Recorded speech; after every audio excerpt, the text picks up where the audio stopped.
Jin Yohana. We teach blacks, Hispanics, and Native Americans that they are the Israelites according to the Bible. You understand? And I mean, going on the discussion of nigga, right? Saying nigga is in the Bible. You know what I mean? It's in the book of Acts, chapter 13, verse 1. Right? Acts 13:1. Right. And you know us, Avery. We don't play around. We always in these scriptures. That word. Yeah. You understand? We're going to teach you, thus saith the Lord. You know what I mean? And that's how we run it. You know, when we talk about Martin Luther King or any other, you know, so-called black leader, you know what I mean? We are in a position to where we have to be able to call out the black leaders when they made a mistake. And we also tell them when they've done good for our people. Martin Luther King is no different. You know what I mean? And you and I and the brother Aisha Ya'ala, we are no different. If we want to call ourselves leader of blacks, Hispanics, or Native Americans, we got to be able to take the good and the bad. You understand? Right. So, of course, we reverence Christ. We reverence Christ because he died for his people. You know what I mean? And things that Christ did, you know what I'm saying? It's a big measuring stick. You understand? If we talk about followers of Christ, that is a measuring stick that we have to follow. Right. And we have to uphold, and we have to measure our black leaders where on Christ's level. Yeah. Are you ready to die for your people?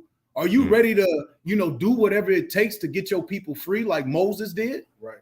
Listen. So when we talk about Martin Luther King and what he's done and what he has not done, we have a right to do that. We're black. We're black, and we are all suffering because of what Martin Luther King did. So okay, well, we gonna get into that. Let me go back because I did what I did last time. Okay. Usually I thought when we scheduled it, the live stream would start automatically, but it didn't. But it caught whenever your introduction. So just real quick, just for context, right? We code switching today. Damn right. We brother on brother. We not gonna say the F word, but we are gonna use the word nigga. Again, a nigga to me is a spirit. Nigga to me is what we heard our grandpa say, what we heard our great grandpa say. That's the word we say to the homies. I love you, nigga. And then it's used in other ways. Pull up, nigga. You know what I mean? And so to me, we're going to use it the right way. And so if you easily offended by that, pastor, mother-in-law, mama, I'm sorry. We got to go there because I don't want to limit our boundaries in our conversation today. Right. And also, just for more context, what does Black history mean to you? Is it time to sunset Black history? I feel like right now, Black history has got us trapped in a time capsule. Sometimes we wait until Black History Month comes around before we really get into it. A lot of times, you know, people are teaching that history on a daily, but for the most part, we're waiting for Black history to come before we can excel and expand into the future. And a lot of times we're going back in the past instead of looking at where we've gone and what we've done and where we're going. So that's for context. Sorry about us streaming late. We on nigga time. Right. I had some issues with my computer, but we here. Brother Asha, how you doing, man? Hey man, I'm all right. How about yourself, man? I'm doing all right, sir. Doing all right, man. How's everything going on your end, man? I tapped into a couple of your live streams, and you the one that was going at my great leader MLK. Tell us a little bit about what your thinking was there, man, and you seem real passionate about that. And also, have you been able to, and do you see some of the good things that MLK did? Like first and foremost, me and my organization don't hate Martin Luther King because of him being a black man. It's just we hate the action that he took, just like every other, filthy, money hungry, leader out here. They only do it for the sake of their pockets. Now, me going into my actual class, my spirit, which still stands, is the fact that for him to be a so-called prophet, you should be able to foresee the future of the good and the bad. But what he did was completely outlook, and look down upon the bad, and it only looked in the good for itself on his own wanted lust. Right. And in this organization, we don't do that because I'm nothing. I'm nothing. These brothers are more important to me in my eyes, and that's the spirit of brotherhood and sisterhood that we show in the school. Yeah, that's what's up, man. And I listen. I hear your criticism, bro, and I take them. And even prophets weren't perfect. You know what I'm saying? And I think there's a lot of his rhetoric. He even spoke about how he took us into a burning building. He even spoke about you know, the ultimate goal was to come to get Washington to get that check on reparations. So with that being said, like, would you see that as, you know, some things that you feel like he might have done right, and maybe it was too late for him to kind of shift into that pattern? Maybe he shifted in a different direction too late. Absolutely. And when you talk about a prophet, Christ was a prophet, right? But he never spoke his own words. He always went back to the Bible. You understand? Because once you hang on, let me challenge you there. Hey, so what the prophet Christ, what Bible was he operating on? Right, the one that we have today. So does it talk about that in any verses where he read from the Bible? Absolutely. Let me get Luke 4. Let me get Luke 4 and 17. So the Bible was out when Jesus was doing his miraculous works. The New Testament wasn't out. Okay. Right. The New Testament wasn't written, of course, because they were living the New Testament. Right. And so Jesus also said, hey, the Old Testament is not valid no more. Right. And that's what the Christian church teaches, that the New Testament is the only thing we should follow. And but if you want to be a follower of Christ, Christ followed the Old Testament. He taught the Old Testament. So he had a problem with the Old Testament too, though, right? You say it again? He had a problem with the Old Testament too, though, right? Who, Christ? Christ? Absolutely not. Absolutely. Okay. Not. I thought I read somewhere in there. See, I need to pull my verses out. Yeah, I could have sworn he read in there somewhere like, that's not what my daddy want no more. Oh, no. You gonna listen, I'm gonna have you to show the offerings and all that. Yeah, no, you damn right. I mean, you still got to pay tithes. You still got to do all those things that's written in the Bible. Christ only knew the Lord's words. He said, I don't speak of myself, man. I speak my Father's words. Right. You understand? Right, but it wasn't from the Bible, though, right? Oh, it's from the Bible. And I'm going to prove it right here. Okay, let me get Luke. If you got Luke chapter 4, verse 18, we're gonna back it up with another brother that said the same thing. What was he reading? Start at 17. The book of Luke chapter 4, verse 17. We're gonna read all the way through 18. Go ahead, brother. Luke 4 and 17. Mm-hmm. And there was delivered unto him the book of the prophet Isaiah. Hold on. He was reading what? The book of the prophet Isaiah. He was reading the book of Isaiah. You understand? Okay. And where is Isaiah? Old Testament. Keep reading, brother. And when he had opened the book, he found the place where it was written. He found the spot where exactly what he wanted to say. Right? Thus saith the Lord. Keep reading. Verse 18. Verse 18. Mm-hmm. The Spirit of the Lord is upon me, mm-hmm. because he hath anointed me to preach the gospel to the poor. To the who? The poor. He coming to preach the gospel to the poor, not to the Romans. The Romans was rich now. The Romans was in power at that time, right? Right. He came to preach the gospel to the poor. Keep going. He has sent me to heal the brokenhearted. The brokenhearted. Keep going. To preach deliverance to the captives. The captives was the Israelites. Keep going. And recovering of sight to the blind. To the who? Blind. To the ones that don't know what the hell is going on out here. Keep going. To set at liberty them that are bruised. Now let's go to the place where he found it. Let's go to Isaiah 61. Let's go to Isaiah 61. Let's see where he got these words from. Because Christ, man, and this is all in the Old Testament. But so the New Testament wasn't written yet. Yeah, we going from the New Testament because the only thing he had was the Old. Okay, so but I'm saying though, at that period, he spoke about the Spirit leading him to do these things. The New Testament wasn't written, right? Correct? That's right. Okay. None of the Luke wasn't even written yet. You understand? Okay. So what he's doing, he's quoting Isaiah. Right. He's quoting Isaiah and he's saying, listen, man, well, he's not quoting him, he's reading it verbatim, Salakia, right? So let's go to Isaiah 61 and 1. Go ahead, brother. Let's see where he found it at.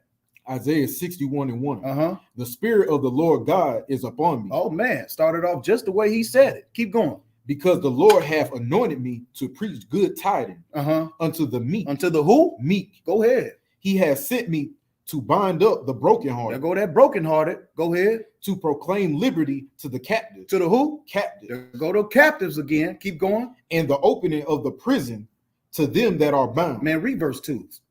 Verse 2. To proclaim the acceptable year of the Lord. Man, letting them know, man, the Lord is coming back.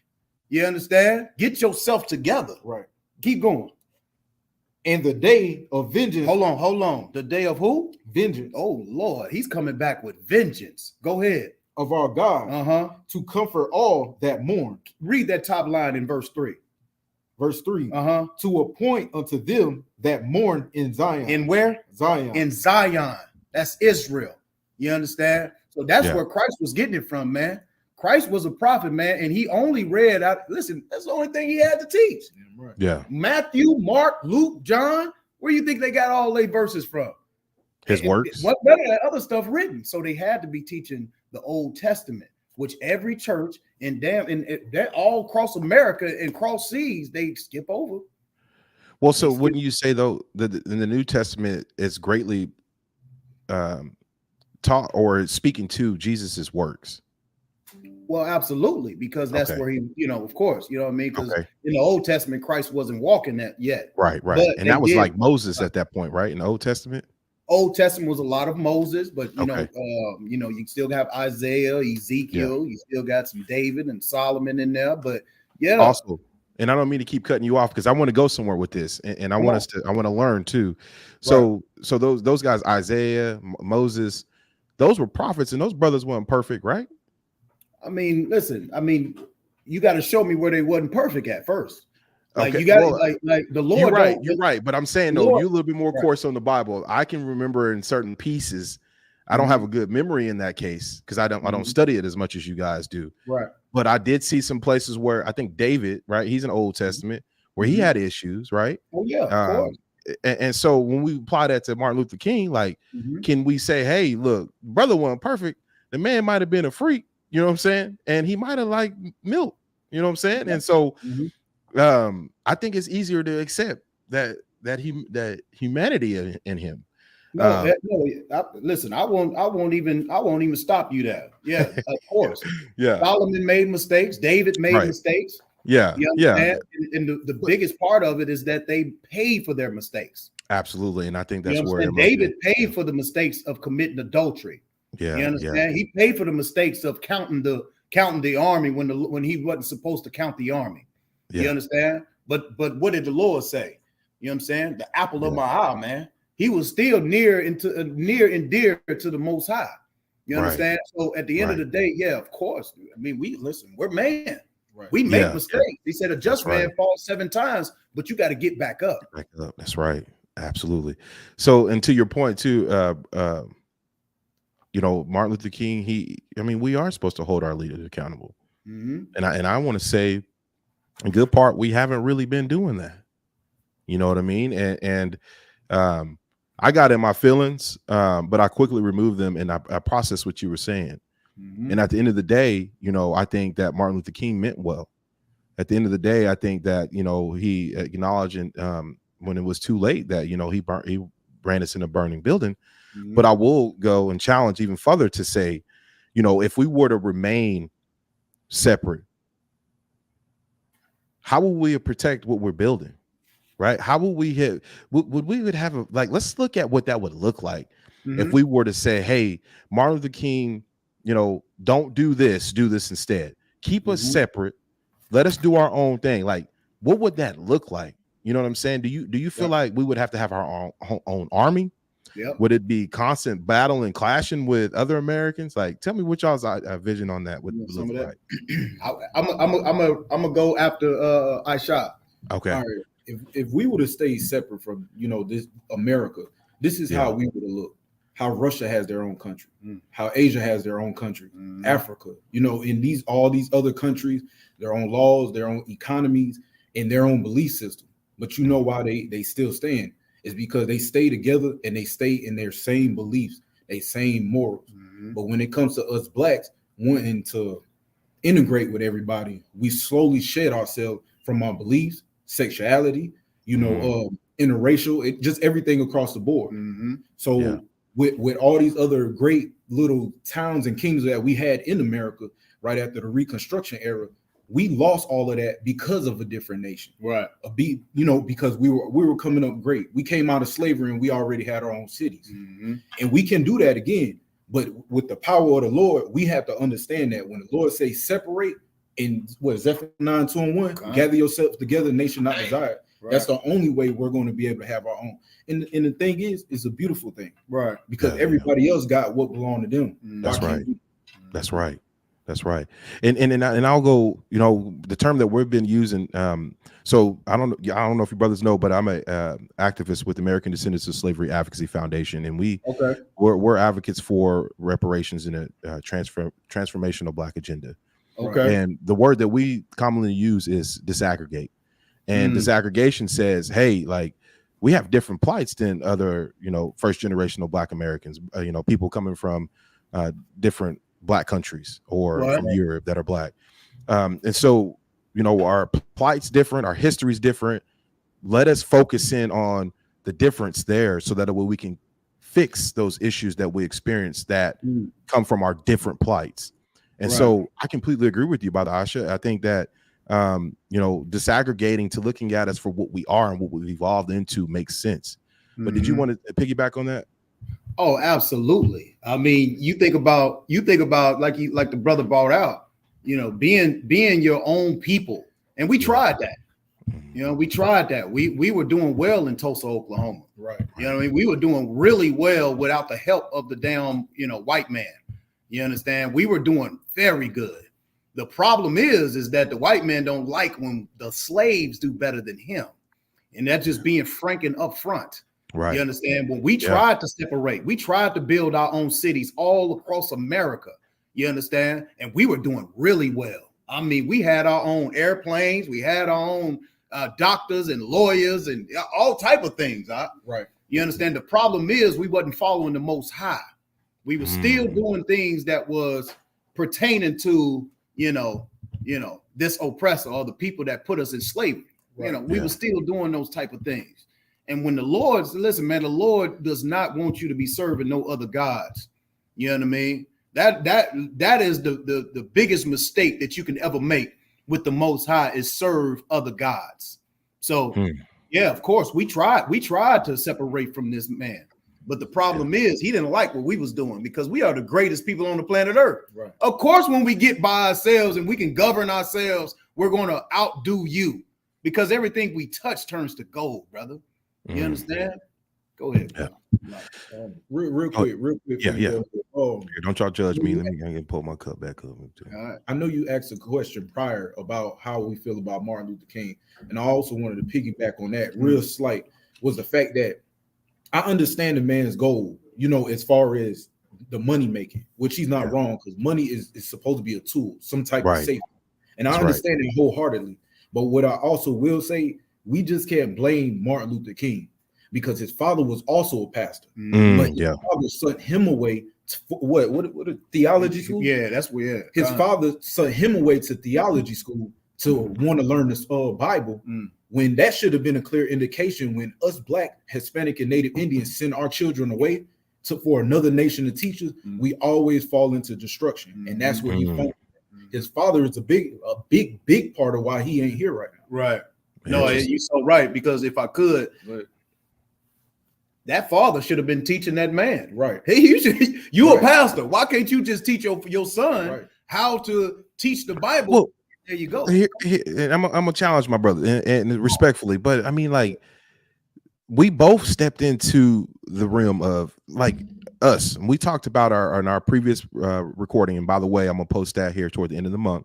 Right. We started off in Christianity. Like, we thought that was the right move to go. And I think even within some of the darkest spaces and even some of the wrong decisions, we can see God within that. Right. And so are we being a little bit too critical? And then because they could have thought that was the right move to make.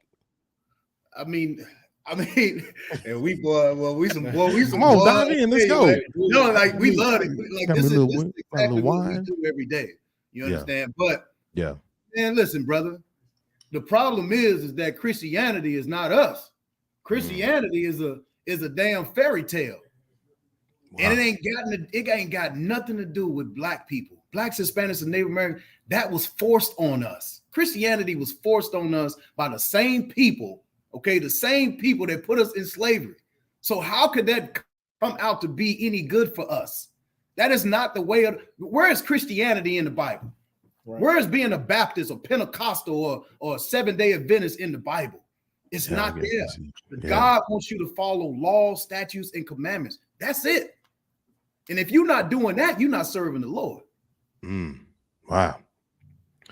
You know, I mean, that's good. I mean, that's a fair question, and you know, sometimes you can feel where there might be truth in something, you know, Right. and I feel that. But I will say from my own experience, man, I've you know, I sought out to find something in Christianity, and I found something. Right. Maybe that will speak to how powerful of a God that we serve. Right. That's a question I want to ask you too. Yeah. Come on. What did you find in Christianity? I found that there was something bigger than myself. Okay. I found that there was something bigger than the people that were presenting this God and this creator to me. It took me completely out of what was happening. And I don't know if you ever played a basketball game or a football game and you was in like this zone, right? And niggas couldn't stop you for what you was getting to the basket, whether you was making tackles. But there's this real zone that you can go in and out of. And I think, you know, athletes can speak to this, but I can only relate this experience that I had with finding Christ through a religious method and just being tapped into a complete zone to where the Bible didn't matter, to where them sitting up there singing hymns didn't matter. It was like, I found this thing. And I hope that everybody that's trying to convey this thing has found it too, or if they're still trying to find it, or if they might just be fronting. And sometimes I feel like religious space is filled up with people that are just straight up fronting and ain't found, because it takes you to who Christ spoke to, in my opinion. What, you know, my experience was, I found Jesus. I found out what he was saying. You know, I found him through what he was saying and what he did and how he treated, you know, the broken. And then from there, you know, I became curious to the prayers. Who was he praying to, right? Who was his father?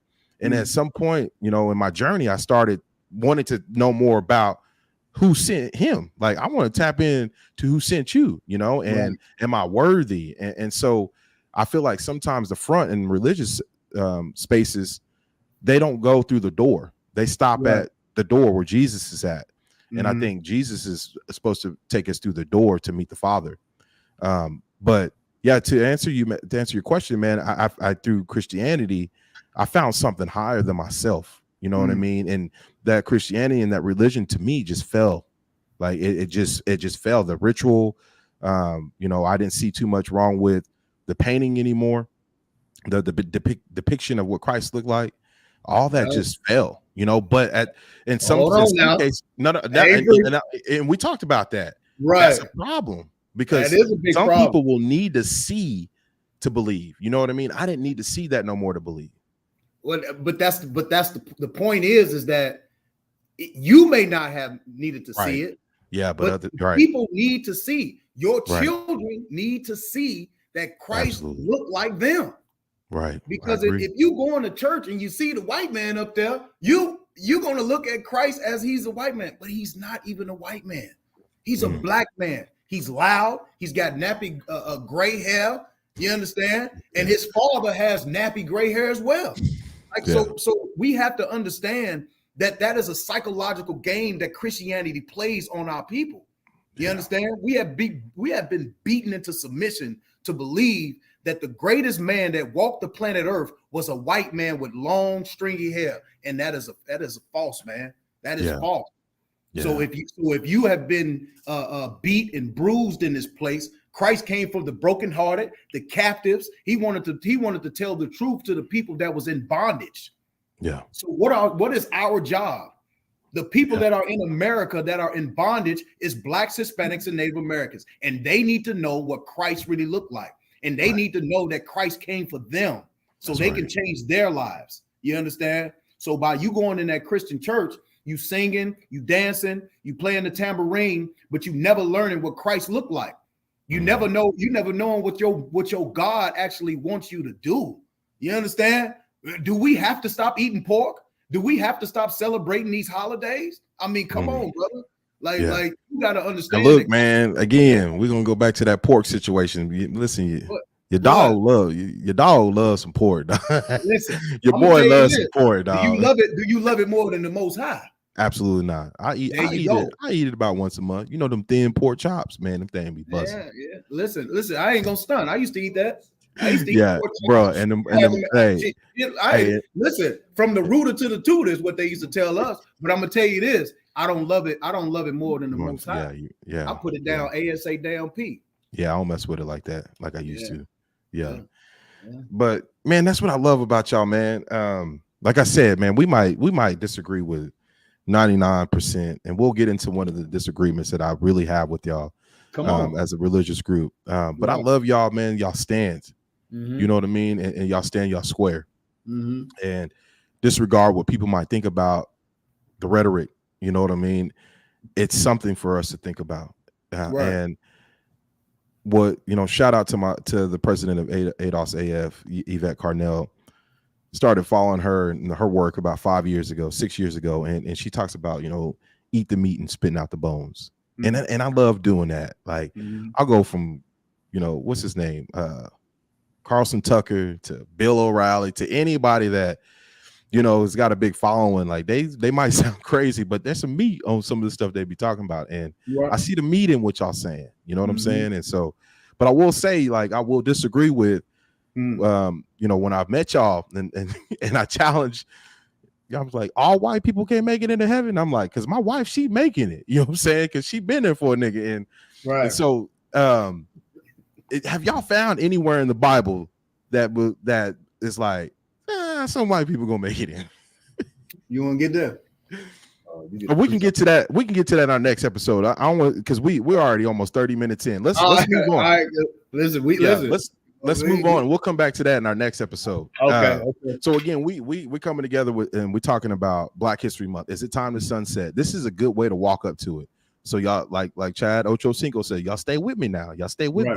So we went way, way, way back into the past. Now we coming up here a little bit closer to a more reasonable distance of a past and why Black History Month even exists. So I'm gonna cue up this video that I had. I'm gonna play that real quick, and then we'll go on the other side and talk about it. Okay. Give me 1 second. All right, it's about a minute long. Can y'all hear me all right? Go ahead, brother. All right, I'm gonna roll it. So y'all let me know if we have an issue. Every February, the United States and Canada recognize Black History Month, but its founder hoped for a different future for Black history. Carter G. Woodson, the Harvard-educated historian who established Black History Month, hoped Black history would become so ingrained in American history that Black History Month would be unnecessary. But in 1926, when he began Negro History Week, the second week in February, he had two objectives: to prove to white America that Blacks had played important roles in the creation of America and deserved to be treated equally as citizens, and second, to increase the visibility of Black life and history, at a time when the media was portraying the Black community negatively with anti-Black racist imagery, like Black caricatures, blackface minstrel shows, and films like the 1927 hit The Jazz Singer. In 1976, Woodson's Association for the Study of American Life and History was such the annual theme for every Black History Month, lobbied for Black History Week to become a month, and got President Gerald Ford to make the first proclamation. Every president since then, except for Donald Trump, has proclaimed the new theme annually. Congress officially recognized Black History Month in 1986. Black History Month is often controversial, with calls for Whiteness History Month or Confederate History Month, to others, including some Black people, saying it's outlived its usefulness or that it's antithetical to American values. But despite the official designation, there are no federal requirements for teaching Black history in school curriculums. And on an average, less than 9% of history class is spent on Black history. In some states, it's completely ignored. All right, man. That's our little let me get out of that. 1 month our brief Black history lesson. So what does Black history mean to y'all, man? Because y'all are pretty, y'all are advocates for Black, Indigenous, and Hispanic communities. Like, so what are y'all thoughts on that? Go ahead, brother. Go ahead. All right, it's Black History Month. Congratulations. It's no different. How we look at it is no different than Juneteenth. Right. Just another thing that the oppressor give us to, suppress who we really are, suppress how we really feel. But again, when it comes to the Bible, Black people need to understand that the Bible is Black history. That's right. So we don't need a month, a week, a day, a year. It's every day of your life. When you wake up, it's Black history. That's right. It's like it. No, and if I could add on, you know what I mean? We waiting on the damn oppressor to teach our kids about our people. Like what are we doing? You need to be teaching your child at home. How can you think that the damn oppressor or your slave master is about to teach you about you? Like, come on, Mr. A. You know better than we do. They're not gonna teach you who you are. Black people still calling themselves black, still calling themselves African American. All of these things, all of these words and these names was given to you by the same people that enslaved you, right? So we walking around, we don't even know who we are. You understand? That's Black history. You understand? You don't even know who the hell you are. A black man called Jesus Christ came to teach you who you were. And you know what? That's Black history. You understand? The greatest man that ever walked the planet Earth. Damn Martin Luther King. Damn Malcolm X. Damn all these other brothers. Who else can we? Damn, we just talked about Esther yesterday. Right. A powerful sister in the Bible that saved the Israelites from getting unalived. Right? So how are we waiting on this damn devil to damn teach us anything? Right. You want to say, come on now. Damn, man. Hey, Avery. Yeah. No. One more thing, if I could. Yeah, come on. In that video, it says to prove something to them. Who the hell are we trying to prove something to?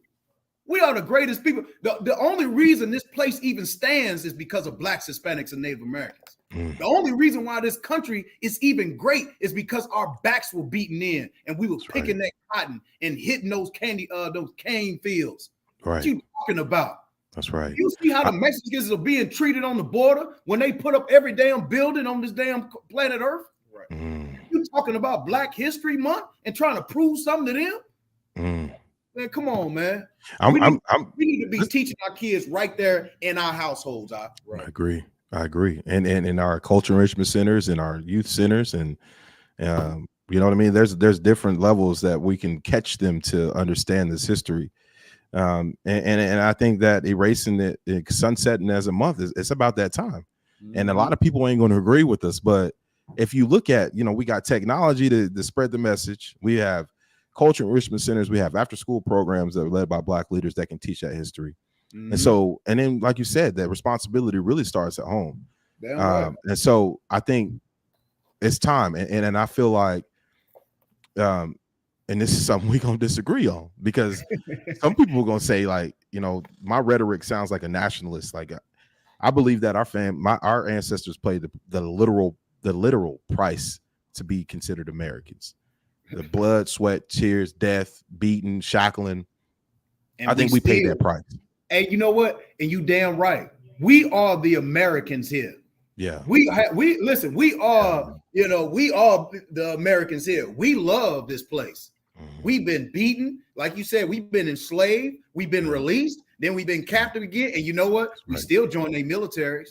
Yeah. We still join their police departments. We still go to those polls and we vote. We still do everything. Follow the laws. We still do all these things. Still trying to be equal to somebody that damn sure don't want to be equal to us. Yeah. So who is the real American? Because I remember January 6th, they was damn near killing everybody in the damn White House. Yeah. You understand? That's unpatriotic. What are we talking about? So, like I said, I agree with you, and, I think the way that we're breaking this down, I hope that any intelligent person can see what we're saying, regardless of the color of their skin. I hope that white intellectuals will see what we're saying. And I think at the end of the day, what transcends a human being is acknowledging the truth and aligning to that truth in their actions and their thinking and how they feel towards people or situations. And so I think that, again, the thing that I disagree with y'all about is the white situation. And I think that anybody that is white that transcends themselves into accepting the truth for what it is will be seen differently in the eyes of God.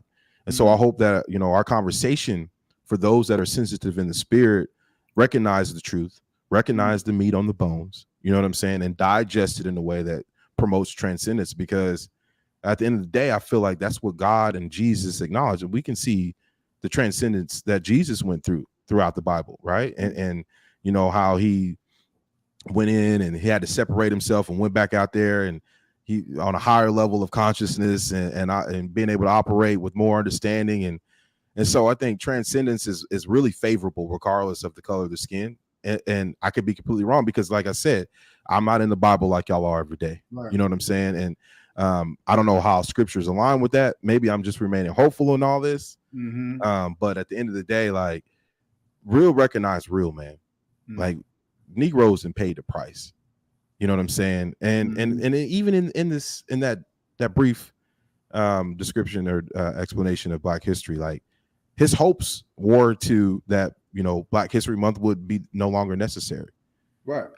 And so maybe it's time to turn the page. Maybe it's time to write the check to reparations and remove the monk of Black history. And my love for this country says, hey, what if we just turn into an American History Month? You know what I'm saying? And so what are y'all thoughts on that? Come on, Aisha. Come on, brother. And I understand exactly what you mean with that. But if we want to do away with Black History Month, we got to do away with drugs. We got to do away with Christian church. We got to do away with everything else that's supposed to be empowering, because Blacks look at Black History Month as an empowerment movement. Mm-hmm. But power has authority over people smoking weed, just like Christianity does, just like whoredom, interracial marriages. So if we're gonna get rid of that, we got to get rid of all of it. Right. Everything that's abomination to the Lord. And not saying nothing wrong with Black History Month, but if we're gonna get rid of something that's not really doing any harm, we need to get rid of the things that are actually doing harm. Mm-hmm. And if I could, what are you going to replace it with? You're going to replace it with what? American History Month? Like and this is my next question. Like, what's the American lineage? Let's celebrate the American lineage. Well, I mean, they American. Okay, let's go there. What do y'all consider the American lineage? Come on, American lineage is white lineage. Or is it the indigenous, or is it the indigenous, the slaves and their descendants and the Mexicans, along with the Europeans? When this place before the white man came over here was not called America, right? In the Bible, it's called Arsareth. You understand? What was it called? Arsareth. You understand? We'll teach you that on another day. You understand? Yeah, but this place was not called America before Christopher Columbus brought his tail over here. You understand? So at the end of the day, America is white lineage, right? This is white America, because in the Constitution, it says you, us, we are 3/5 of a man. We are 3/5 of a man, and it's still on the Constitution today. So what lineage are we really trying to take hold of? The hell with America. Well, we both agreed that we paid the price to be considered American. Yeah, but and they say freedom ain't free. Right, for them it is. Well. So let's look at that. Let's look at that. Come on. We talk about them, and we talk about, you know, white power, basically, right? Mm-hmm. And their control and their supremacy to say, hey, we're gonna write these commandments, and now y'all got to follow them. Right. Fast forward to today, we have more access to the truth more than ever. Mm-hmm. What's preventing us from dictating the road ahead and a great deal of bringing truth to fruition for people to look at? So if we're saying, hey, American lineage was never really identified up until now, we have the tools and the connections and the resources to be able to start this thinking, to create this type of thinking. Why not try to influence the thinking into shaping the American lineage has never truly been shaped before? Because the forefathers, they were saying, hey, we want this to be a space to where it basically was a social, or not a social experiment, but like an experiment altogether. Right. And so they got some things wrong. And can we speak to that? And can we speak to the idea and the thought that the American lineage consists of people that helped build this place into a place where people are illegally crossing borders to be here and experience, right? And so if we remove the foundational pieces to creating this, then it wouldn't be in America. So there's leverage there, wouldn't you say? I mean, listen, it sounds good, but the foundation of this place is slavery. That's the foundation of this place. Oh. And yeah. America is not a nationality, it's not a lineage, it's just made up. Somebody just came over here and named this place after them. You understand? So everybody here is just a melting pot. Everybody belongs somewhere else in another country. So you trying to, it's just like the Tower of Babel. You understand? Everybody trying to come to one place, speak one language. Everybody's trying to do the same thing. The Lord does not respect that.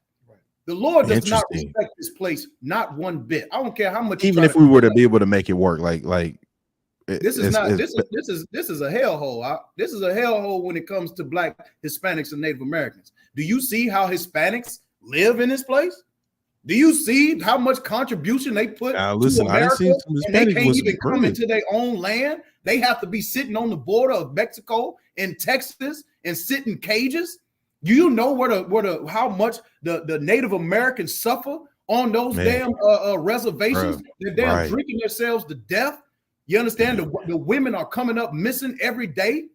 Do you? I know you know where the hood is at. I don't even got to talk about Black people in the hood and in the projects on how much contribution they put to this damn country, and we don't benefit not a damn bit. They don't fund our schools. They don't fund our neighborhoods, the damn streets around. I mean, damn, have you been on Martin Luther King Avenue on every damn city and state around here? Have you been on Martin Luther King Avenue? That is the work of Dr. Martin Luther King. They're showing it. They put it in your face. They're putting all of that in your face when you drive down Martin Luther King Avenue, and all you can see is drug dealers and drug addicts. In a lot of different cities and states, like you said, it's like that. Like, come on, man. You've been on the east side of Martin Luther King. They're gentrifying the place right now. They're taking away the only grocery store that we had for our grandmothers and our grandfathers to go to. So what are we talking about here, man? American and I think, I understand your passion behind this, and I have a passion to saying, and in my thinking, like, it's time for us to pick up the baton. It's time for us to pick up the baton and shape the future. And so this is a good segue into this next video I got queued up. Give me 1 second and we're going to get there. Okay. Let me put this next one up. Yeah, man, I think it's time to pick up the baton. And I think brothers like Jason Lowe understand that, and he's picking up that baton. So let's roll this real quick. Okay. And we're going to talk about it on the other side. All right.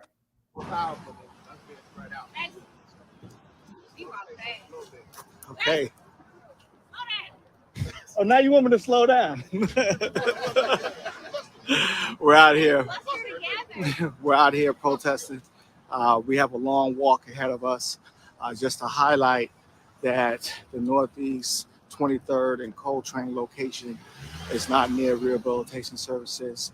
It's not near the courthouses. It's not near the police department. The purpose of incarcerating individuals is to rehabilitate, and those services are not where the county commissioners are trying to put the new jail. That's right. So we're out here. We started at 6 a.m.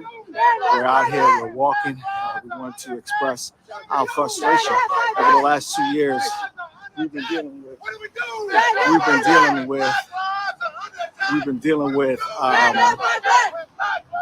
basically a fight to make sure that a new jail is not built in our backyard. The new jail should remain where it is, where it currently exists. We've done it before. We've built a new Oklahoma City Police Department where it currently exists. We built an Oklahoma City Municipal Court where it currently exists. So why can't we build a new jail where it currently exists? I'm gonna go ahead and stop it right there. Listen, and this is just my opinion. I think in the Bible, God used people to bring forth his divine purpose, right? Jesus was a good example. Let me stop sharing this. David, all the big names that we can refer to in these chapters and stuff, he used God to bring forth this grand purpose. So what's preventing us now, right? I think it's time. I think that we are in a time to where we can clearly see far past, near past, current, and we can shape the future. And whenever I share that, and I'm gonna be transparent, you asked a great question, because I still think too, and a part of me like, marching doesn't do anything. Mhm. And a great part of me still thinks that, but also I feel like it does create boundaries of what we're not going to put up with, and it does help people get on code.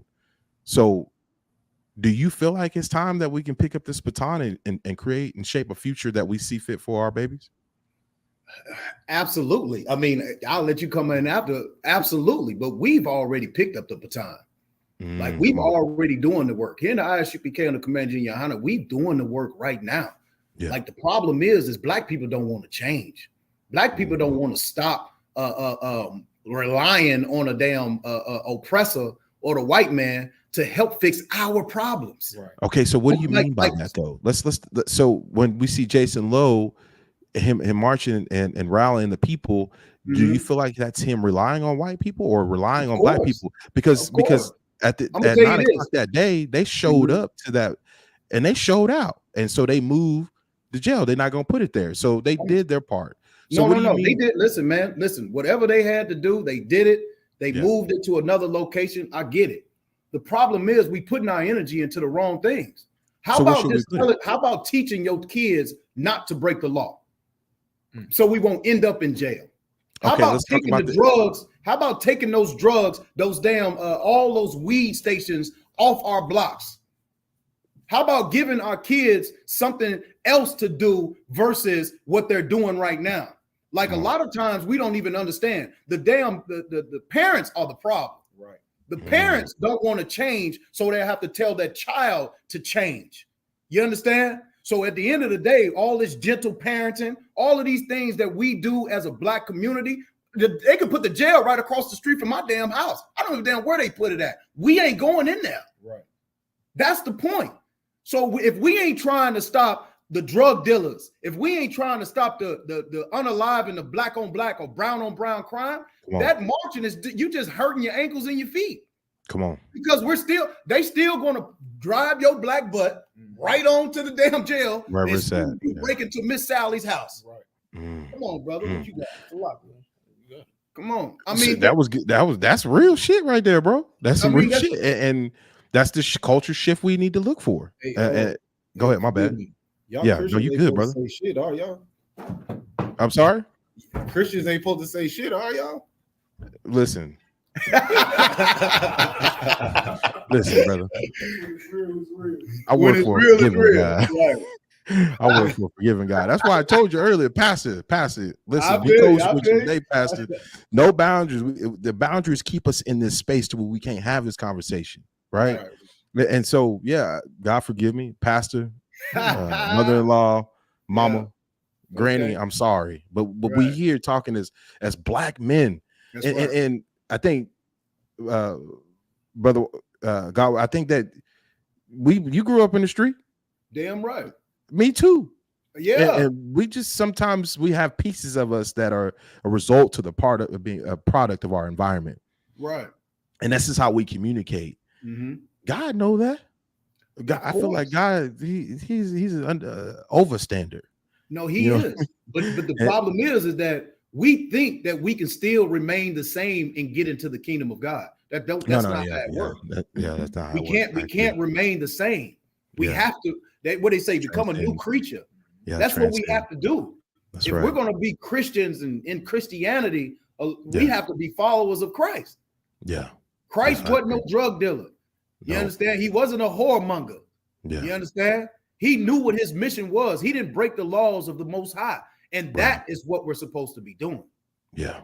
You know what I mean?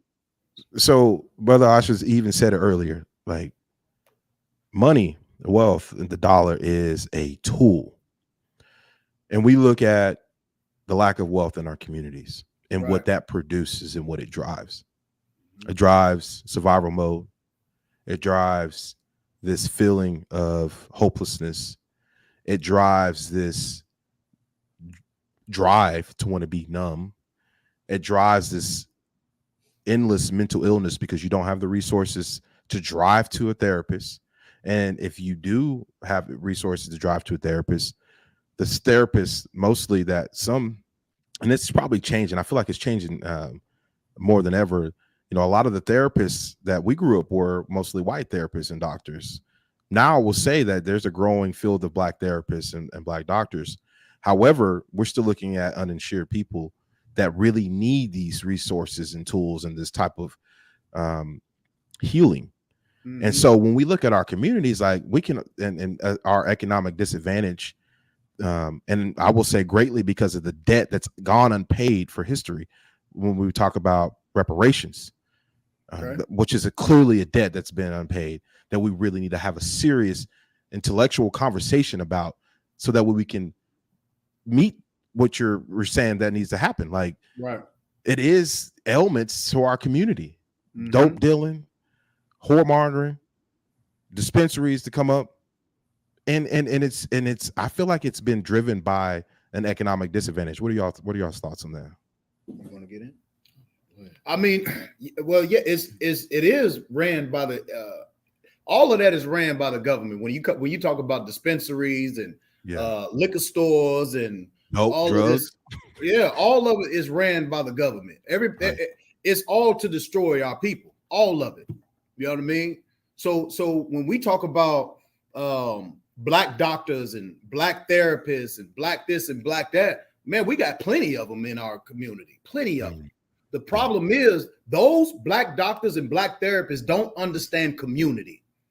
We forgot about it. Wow, because that money is so good, and that money makes you want to run from poor people. Yeah, it makes you want to run away from poor people. I ain't want to have nothing to do with my hood, the where I grew up. I'm going to go over here to Nichols Hills and into Edmond and all these places where I can get away from my poverty. Wow. And so they start to adopt the American lineage or the American way of forgetting who you are. I can be whoever I want to be now. I ain't got to be Black no more. I could be American now. You know what I'm saying? So they drop their own people and then they start to be American. All about that dollar. MLK's dream was to what? Come together. Oh, let's come together. Because once we came together, we lost our restaurants. We lost our businesses. We lost our schools. We lost all the community that we had before integration. We lost it all. So McDonald's is supposed to be Avery's Burgers. You damn right. Hibden Tires is supposed to be Michael Tires or whatever you want to say. Marshawn Tires. Like that's the point. We lost all of that through integration because you want to sit down at white restaurants where they don't put no seasoning on their food. Now look, my wife can get down through there, and my mother-in-law now. Not all white people leave out the seasoning.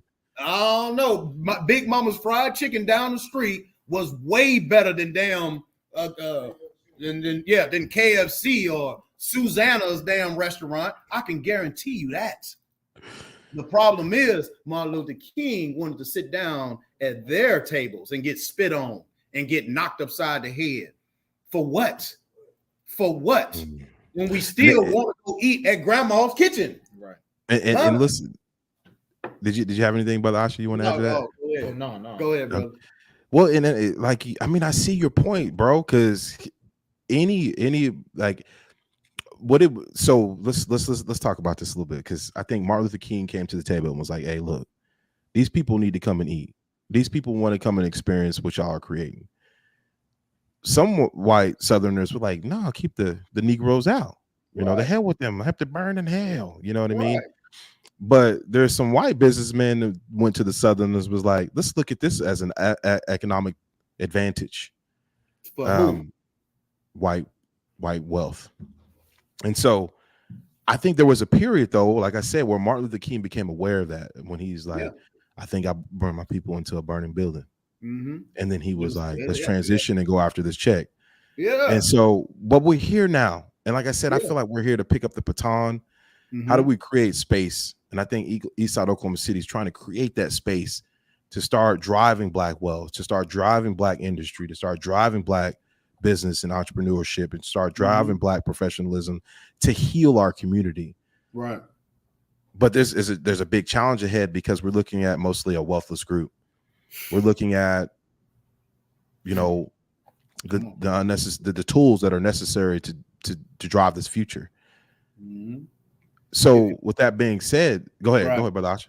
Go If ahead. I can imply what you're saying, I understand where you're coming from. But when it comes to Black, Hispanic, and Native Indians, Yeah, we're not as broke as society think we are. Mhm. Just because we might not have the finances, right. you got the brother down the build it. road who know how to grow apples. That's You right. got a sister down the road who know how to braid hair. That's you got right. a dad who know how to take an engine out of a car. That's So right. those small resources, if it's sold for cheap or for the benefit of our people, we can actually grow off of that. Versus a sister want to sell a $20 plate, Right. and you know how Black folks is. I ain't paying for that. Yeah, But if we have an $20. understanding, like, yo, we need to work and start from scratch, like in the Black community, Right. hey, we got to start from the bottom. That is our bottom. Right. And the Yeah. thing, we already have what we need at the bottom. And when we get to the top, we still going to have the same thing. Right. But if we don't come back with this law, statute, and commandments and come together, then Yeah, we're that's going to a good part. continue to buy Balenciagas, continue to go to these weed dispensaries, Right. continue to, everything else that's disgusting. Mhm. If we don't have the Bible, we're not going to get anywhere Damn right. because we can have a residual cycle of communication, like the Black community. Well, the woke people saying we need to do this, we need to do that, Mhm. Egypt this, Egypt that. But what has any of we need to do this? How far has that gotten us? Right. Nowhere. Yeah. Yeah. Because That's why? good points, Because man. we don't have a foundation. Whew. Yeah. Yeah.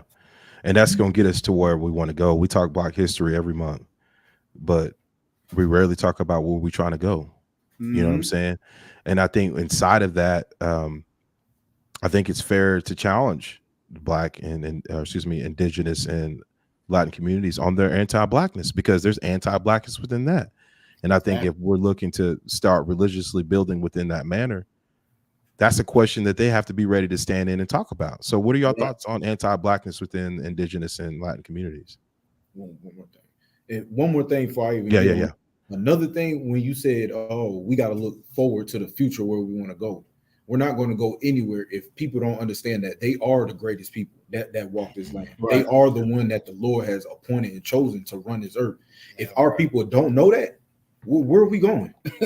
We just going to be the next Michael Jordan, Yeah. the next Floyd Mayweather. Right. But after that, where are you going? Right. Right. I mean, a boxing legacy or football legacy. How is that changing the community? Right. Yeah. Yeah. No, right. if I could, I'm gonna read one precept before Yeah, I come on. go to your question. Can I get Deuteronomy 7:6 off the shot? Deuteronomy. Because I mean, where are we going? I mean, when you go into work, you wake up, you come from home, and your objective is to get to work. Right. But you can't go to work if How you you get home. there? Yeah, how you gonna get there? Yeah. Yeah, like go ahead. The book of Deuteronomy, chapter 7, verse 6. Mhm. For thou art a holy people. The word holy means separate. The Lord has appointed people that He made separate from everybody. Right. But again, Black, Hispanic, and Native Indians, we need to unify. Mm-hmm. We need to come together. We need to be one and Agreed. figure out how we're going to do it. But the Lord Yeah. said, you're a holy people. You're separate. Go ahead. Unto the Lord thy God. Unto the Lord. So the Lord got people, but then He has a separate people for His own. Mhm. Go ahead. The Lord thy God had chosen thee Mhm. to be a special people. So the Lord has chosen Black, Hispanic, Native Indians to be special. That's why we're having this conversation now. Right. Because if we wasn't a special people, we'll be living in the hills somewhere, rich Right, and right, famous. yeah, We wouldn't yeah. have no worries.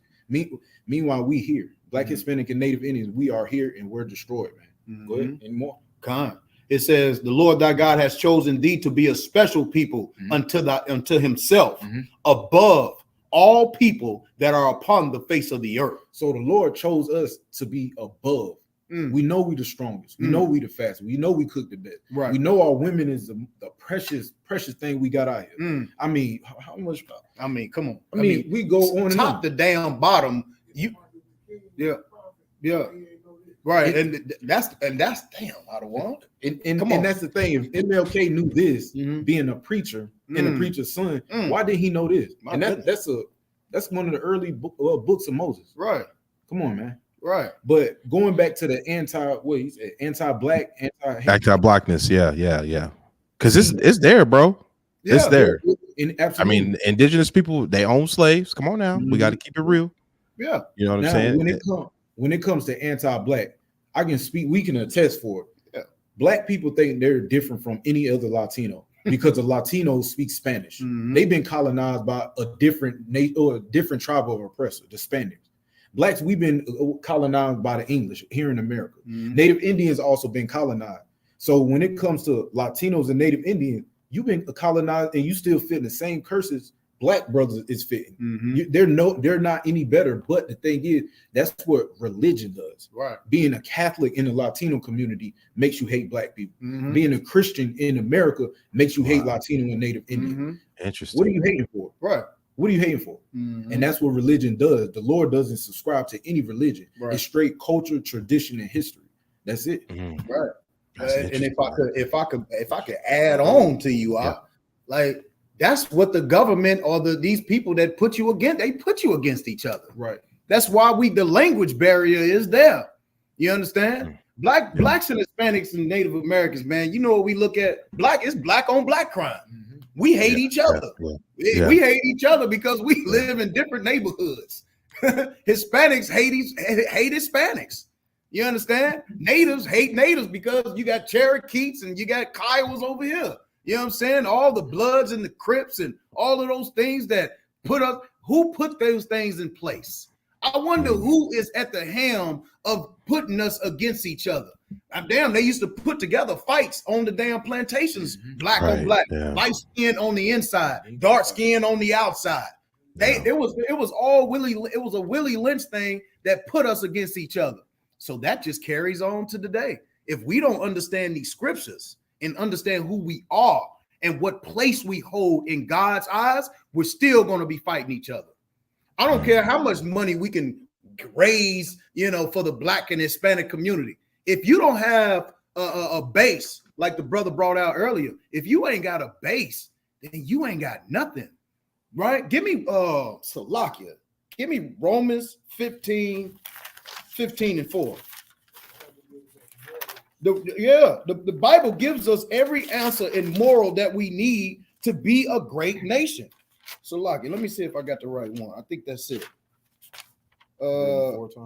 Khan, read that for me. Romans 15 and 4. Come on. For whatsoever things were written aforetime were written for our learning. Everything that is written in the Old Testament, the one that the Christian church does not want us to read, is what? Written for our learning. It's written for our learning.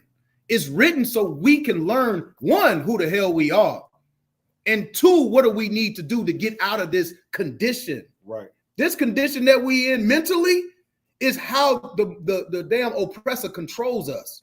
If we don't understand who God wants us to be, I mean, damn, you ain't gonna be able to stop nothing. It's a war going on, and you, Avery, can't stop it. That's right. Right? You can't stop it. Yeah. You can't stop it. You trying to do everything you can, brother.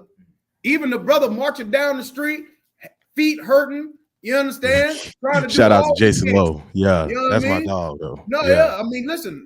We love know our what you're brothers saying. trying to do whatever they can do. Yeah. But we here to tell you it's going to be for naught if you don't come back to God. Yeah. It's going to be for nothing because you don't think the East Side is being gentrified right now? They trying big time, man. That's crazy too. They just put up a damn hotel, a museum. You understand? You don't think that they've been knocking on my mama's door for years trying to buy her house on the East Side. Yeah, I hear a lot of people experiencing that. I'm just letting you know. And everybody is against us, brother. Yeah. You got it? You got that Psalms 83. Give me that Psalms 83. We got one more, man. You know we get in this Bible, huh? Yeah, and I love it. 83. Let me get, give me 83 and 3. Psalms 83 and 3. Go ahead, brother. Psalms 83 and 3. Uh-huh. They have taken crafty counsel against our people. They have taken crafty counsel against our people. Why? Why? Because they know who you are, Avery. They know who we are. They have to come together in one room with no. Have you seen the UN? They sit down. Yeah. Plotting and scheming. Plotting and scheming on the Lord's chosen people. Wow. They have taken crafty counsel against our people. Keep going. And consulted against our hidden ones. Keep going. They have said, come and let us cut them off from being a nation. From being a what? A nation. Let us cut them off from being a nation. Now, how in the world can you know which way to go if you don't know where you started? Right. That's crazy. If you don't know your past, how the hell you gonna know your future? You know what I'm saying? Come on, man. Come on, brother. So I'm gonna let the brother get right back to it. Mm. So what nation was cut off? Because when we came across seas, we were cut off from some land. Mm-hmm. Where is the Latinos really? Where did the Latinos really come from? Right. Where did the Native Indians come from? 2,500 years prior, before we got here. Right. Is a nation? Oh, Sluggy, is a nation that has been cut off. Right. Is a nation that doesn't have their own land. Right. And what nation is that? Mm. Come on. Give me some more on that, And also, we're not Africans. If I can imply that we're not black, is not African. We're gonna clear that up too. Yeah, let's get to that. Yeah, everybody you want to go part America. 3 and do that one? You want to go on let's finish off this verse. Let's finish off 4. Start at the top one more time. Psalms 83 and 4. Uh-huh. They have said, "Come and let us cut them off from being a nation." Go ahead. That the name of Israel, The name of who? Israel, Go ahead. may be no more in remembrance. So the name of Israel will be no more remembrance. Who do you see the Israelites or the people of Israel to be today? Who do you know Israel to be today? The Jewish people. You look at the Jewish people as they are God's chosen people. Right. That's what they want the public to see. Come on, brother. Any smart man can look at that country or look at that area over there and say, them white people don't belong there. Come on, brother. What's the game being played here? That's crazy. It's a game being played here. They was put over there in the 40s, Yeah. You understand? But they have took our land and made it their own. To what? To confuse you and me and all these other brothers in here. Right. You understand? So the name of Israel will be no more remembrance. No more. And that's the point. Everything is in the Bible. Everything. Your future and your past. Everything is in there. And the problem is that these damn Christian churches and these Christian pastors, they don't want to tell you. They don't want to tell you because we having a good time. We singing, we dancing. And what you going to do when you having a good time? Spend more money. Spend more money. And you ain't going to worry about what's in this Bible because the concert too damn good. Right. Go ahead and give us verse 6. Salakia. Go ahead. Verse 5. For they have consulted together with one consent. They are confederate against thee. Go ahead. The tabernacles of Edom. Edom, the white man. Go ahead. And the Ishmaelites. The Arabs. Go ahead. Of Moab. Damn, the Asians is in there too. And the Hagarenes. What is the Hagarenes? The Africans. Oh Lord. Come on, keep going. Gabal. And Ammon. Some more Asians. And Amalek. Some more white people. The Philistines. And the Philistines. So these are all the people in the room right here. Plotting and scheming. You see UN. You see the UN. That's all of these people crazy. are broken down into these groups right here. And you know what? They were all together on what? Slavery. Right. Every single one of these people that they named out. Listen, man, we've been under these. This is deep, bro. What are we talking about here? Because this is crafty counsel to keep what? Keep your black butt under subjection. Why? Because the Asians make money off of us. They got hair stores and all kinds of stores in our neighborhood. Yeah, we need that back. Arabs, the East Indians. They got damn gross Dunkin' Donuts and you know what I mean. They got all gas stations and all type of. And that's the thing. That's the thing. When reparations become an existence and a thing, that's what the fight will be, is removing the stronghold that those tribes have. Come on, you got something you to say? Come on. I'm gonna tell you about money. Yeah, black people are going to do what with that money? Same thing they do with taxes. Now, what would you do with it? What would I do? I'll spend it with my nation because I know who I am. Listen, I know a lot of people that think the way you do, so I don't know. Well, I'm just saying, you talking about the people you know, and I'm talking about the people that I know. Like listen, I'm in the hood. I know what people about to go buy with them taxes. Big rims, Gucci. Yeah, but if they're gonna buy the book rims, buy it from us. But the problem is we don't own it. We have reparations that we would. Black people are behind on bills right now. Yeah. So what are they gonna do? Catch up on some bills. You ask a black woman right now, what's she gonna do with that $10,000? She might go get her a lace front. And listen, catch up on some bills. Yeah. They go and buy me a new car, Right. so I can get back and forth to work. Yeah. I'm about to go. I got to go buy a little Timmy and little Shay some clothes. Yeah. That 10 grand gonna be gone by April. And a couple homies might get on, run it up. You know what I'm saying? Yeah. And the thing is, I think we got minds in place to where we can, because there's a documentary and resource I recommend is called The Century of Self, where they break down Bernays and a lot of great scientists and psychologists, and they talk about how they made America a consumer class through subtle gestures and groups of consumer groups that kind of give feedback on product and stuff like that, and so there's good reason to believe, based off of that documentary, where the good reason to believe that we have been psychologically driven down a particular lane of consumerism.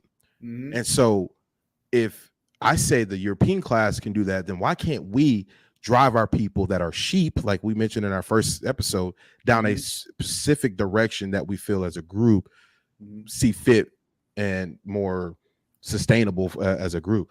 I think that's possible. And I think at some level of thinking, when we talk about reparations, that's something that's going to have to be done. Oh, well, of course. I mean, but you got white people and then you got blacks and Hispanics down here. So while blacks and Hispanics are down here, we're so busy trying to be like these people up here. Like the brother Aisha brought out earlier. If you don't want to start out at the bottom and work your way up, it's not going to work. Come on. You talking about giving money to a people that don't have anything, that don't have a mindset of what the hell community is about, how to stick together. White people got that already. White people know how to stick together. That's why you got January 6th, the crashing on damn White House, because they stick together. When they make a decision on who they want in power, they stick together. We, on the other end, we expect the white man to bail us out when it comes to, our problems. We don't want to call a black man and say, hey, can you come over here and talk to this brother? We'd rather call the police and say, hey, we need this brother to be taken care of, instead of calling the black man and saying, hey, can you come over here and talk to Richard? He's out of control again. You understand? We don't want to. We're gonna call the damn white man on our people, and what are they gonna do when they get there? Get your head down on the floor. Better get your hands behind your back. Instead of understanding the black mind, we don't talk the same. We don't walk the same. That's right. You understand? So our minds, we have to totally just separate from this place mentally, so we can get ourselves together first. Come on. Before we can do any integration, because we haven't been able to fix ourselves after being abused for 400 years. That's right. We've been in an abusive relationship. And we haven't been able to get justice, or we haven't been able to get therapy after this thing, man. That's right. Yep. And that trauma just goes down from generation to generation to generation. So how in the hell can we fix ourselves if we never able to be by ourselves? Yeah. That's good, man. I mean, that's good. I mean, come on with that heat, Gabba. I mean, this wine got me speechless. You got me speechless with that. I mean, like, let's break that down. God. Let's bring truth into this. Let's bring Christ into this. Right. Let's bring our vision. Let's bring our hope into this and look at it for what it is. No, I've had the pleasure of working with some kids, and this will never leave my thought and thinking, man. Like, I worked with some kids out at Spencer Elementary. Okay. And they were doing an assignment on it was the Civil War. And we were reading this passage about slavery and the fight and what it was all about and how the slaves enlisted into the fight. And I asked these kids, I was like, whatever happened to the slaves? And three of the kids kind of looked around, like, one said they went back to Africa, one said they died, one said I forgot what the other one said, and this one little girl said, they stayed. And whenever, you know, she said that, the other kids, man, you should have seen the look in their eyes. And I said, could you, like, there's a good chance that some of us in this room are heirs of those slaves. And their eyes were so big. And so there was the opportunity for an identity to be found. And so that's one example that stands out to what you're talking about. And then we'll move forward to my experience with some friends that are white.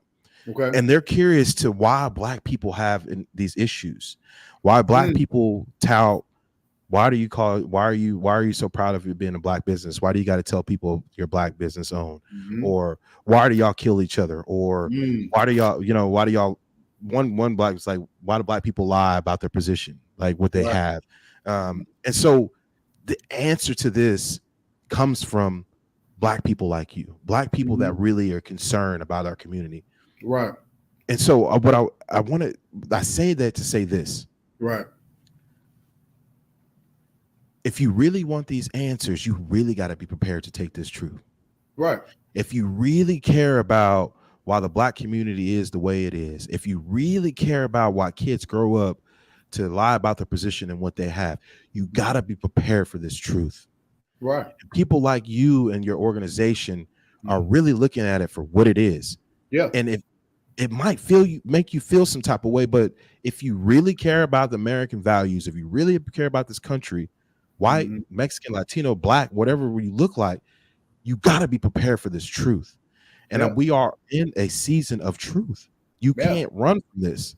Yeah. I had an experience with, you know, an entity, like I call it the ancestors, I call it a higher power, come to me and let me know that, hey, we've been trying to communicate, but also they let me know a king is about to return. And so what came to me is the time where me and my brothers were like, you know, mama would be like, you better have this damn house cleaned up. By the time I come home, I'm whooping your ass. You know what I'm saying? Right. And so an hour go by and we feel like mama might be showing up. Or when she pull up in the cab, you know, oh shit, we better get everything cleaned up. Right. That's how I feel, man. Like, we got to get this shit cleaned up. Right. Daddy, King about to come. You know what I mean? Well, and so you just set off so many things in my head and passionately inside my soul to say, like, this is the truth that people, you know, they say, hey, these Black folk got a problem. These kids don't know who they are. They come to school acting crazy. But are you ready for this truth? Right. Yeah. So, man, I appreciate that for you. You said it. You said a mouthful, man. And I mean, I think people need to be prepared to hear that. Come on, I know you got something. You scratching your head. Yeah, I mean, because I'm gonna read. We're gonna read this scripture real quick. Give me John 8:32, brother. John 8:32. And ye shall know the truth, and the truth shall make you free. The truth is going to make you free, right? Yeah. The freeness is taking these shackles off your mind and understanding, like, well, this is what we have to do. The main thing we have to do is change our ways, man. We have to now start following the Most High the way He said to do it. And this place will be no more. This place will now start to crumble at our feet. And now God's chosen people would now be at the forefront, because we wouldn't treat another nation the way they treated us.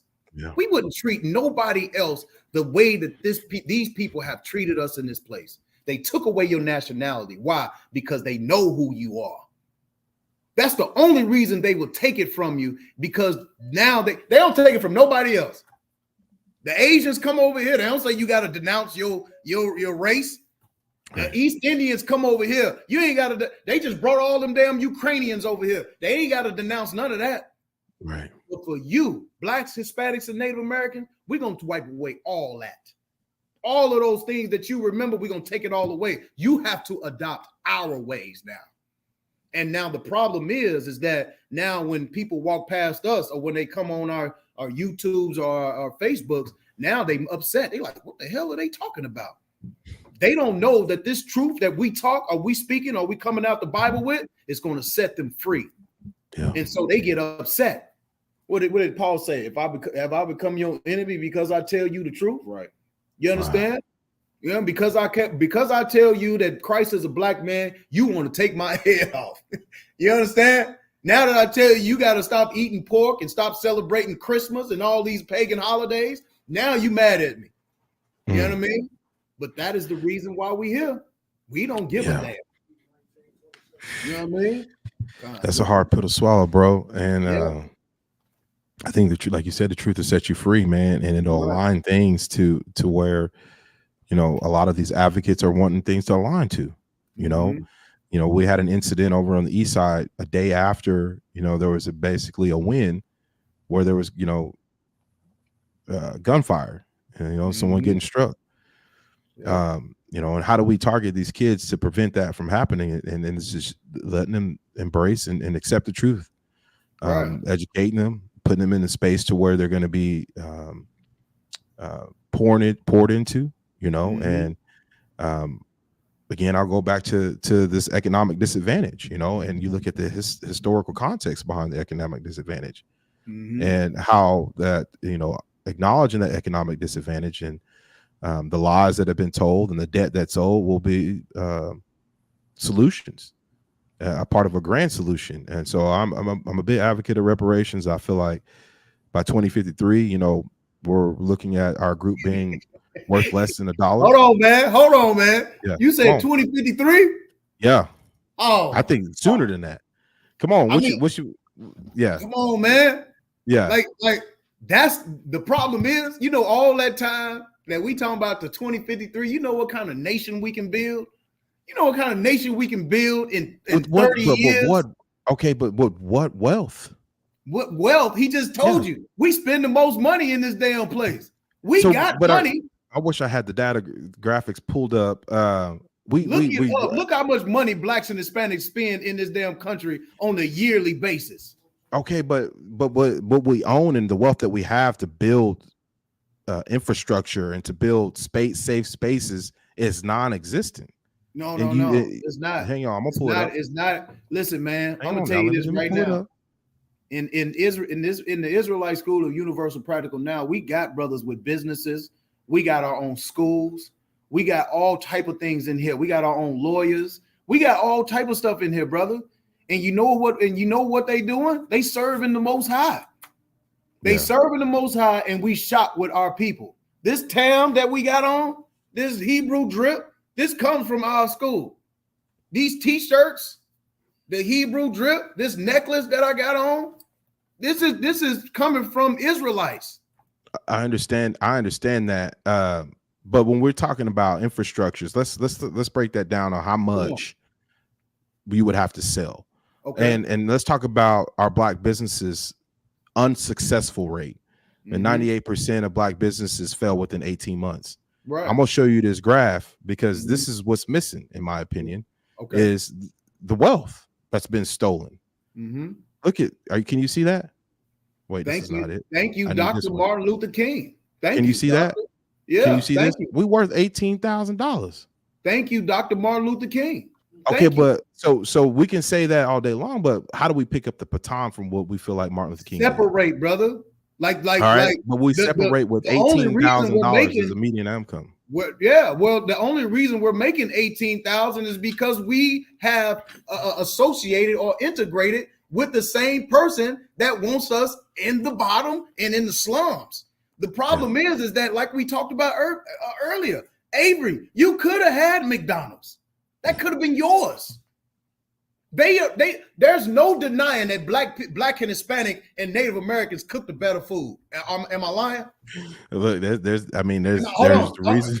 There's a great argument out there. There's a great argument that. Okay, there's no line. Who could cook better than black and Hispanic women? Come on, please bring it out. I mean, I never really given it too much thought. Come on, man. Come on, man. You know what?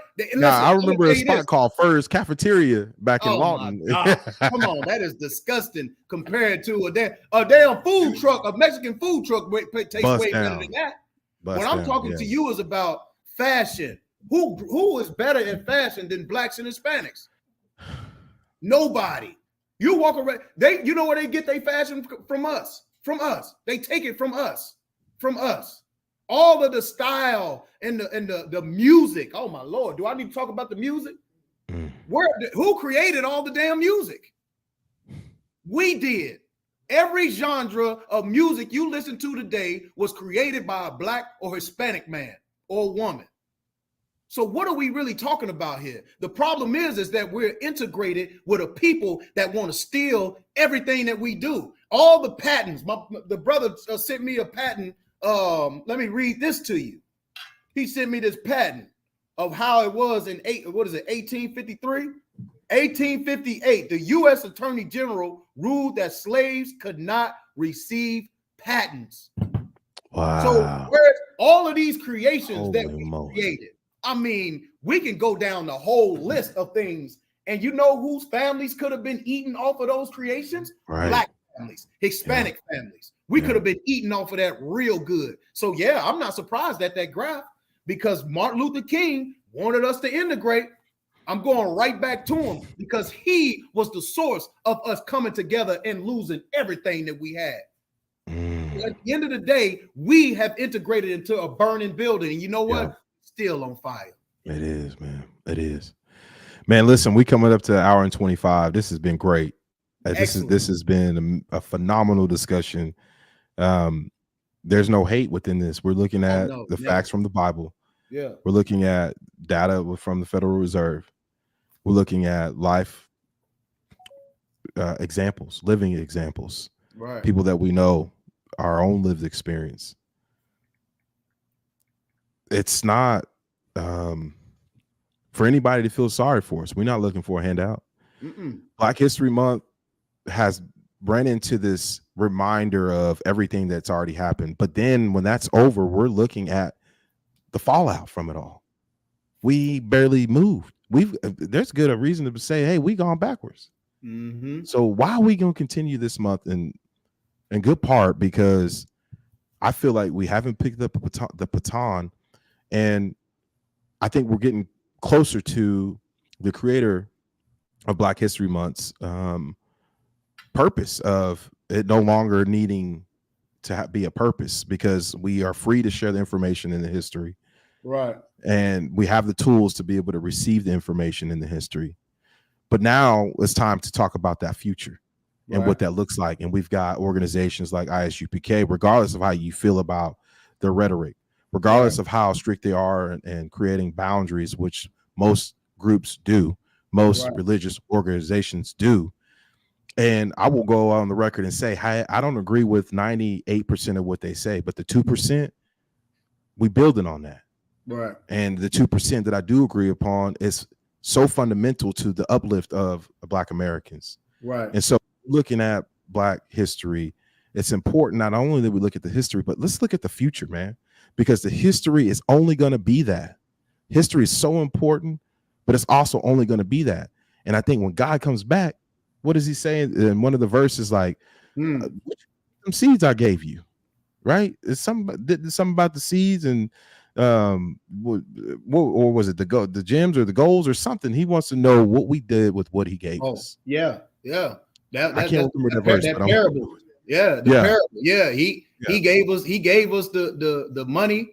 You understand? He come back and say, what did you do with it? Right. You understand? And you got one brother that say, I ain't got it. I kept it. I just saved it. I kept it for you, man. And everybody else, they went out there and did something with that money. Yeah. You know what I'm saying? What are we supposed to be doing? Let me get Luke 19:27 out. Luke 19:27. But those my enemies. Hold on. Those my what? Enemies. Not enemies. Christ got enemies. People that are against him.